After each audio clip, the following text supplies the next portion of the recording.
ठीक है, इस तरह का अगर क्वेश्चन आप बना लेते हैं तो समझिए आपका आयत कंप्लीट है। ठीक है, चलिए देख लेते हैं। पार्ट 2 इसका है।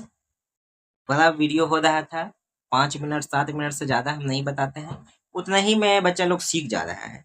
किसी आयत का क्षेत्रफल 400 सेमी स्क्वायर है तथा लंबाई 50 सेमी हो तो आयत की परिमाप बताएं। तो सबसे पहले निकालना क्या है, परिमाप। परिमाप का फॉर्मूला क्या होता है वो जान जाते हैं। परिमाप का फॉर्मूला होता है परिमाप 2 इंटू लंबाई प्लस चौड़ाई। ठीक है, तो याद रखिए यहाँ पे सिर्फ आपको लंबाई दिया हुआ है, ठीक है, चौड़ाई नहीं दिया हुआ है। उसके जगह पे क्षेत्रफल दिया हुआ है। तो ऐसा करते हैं कि क्षेत्रफल के जरिए चौड़ाई हम लोग निकाल लेते हैं क्षेत्रफल के जरिए।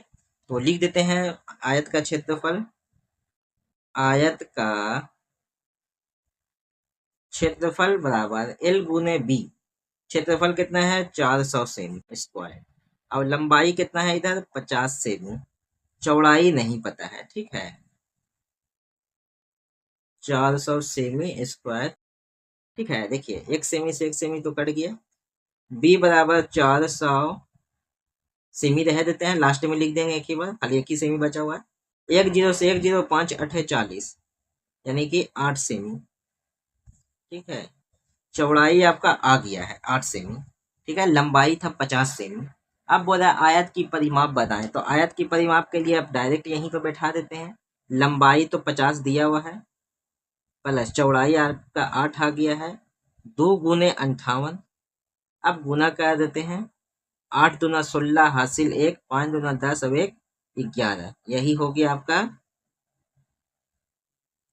आयत की परिमाप। तो आयत की परिमाप निकालना बहुत इजी है। आपको लंबाई चौड़ाई मालूम होना चाहिए। अगर नहीं दिया हुआ है दोनों में से एक ठो कोई, तो कुछ ना कुछ दिया हुआ होगा जिसके सहारा से निकालना होगा। जैसे यहाँ पर क्षेत्रफल दिया हुआ था, इसके सहायता से हम चौड़ाई निकाले।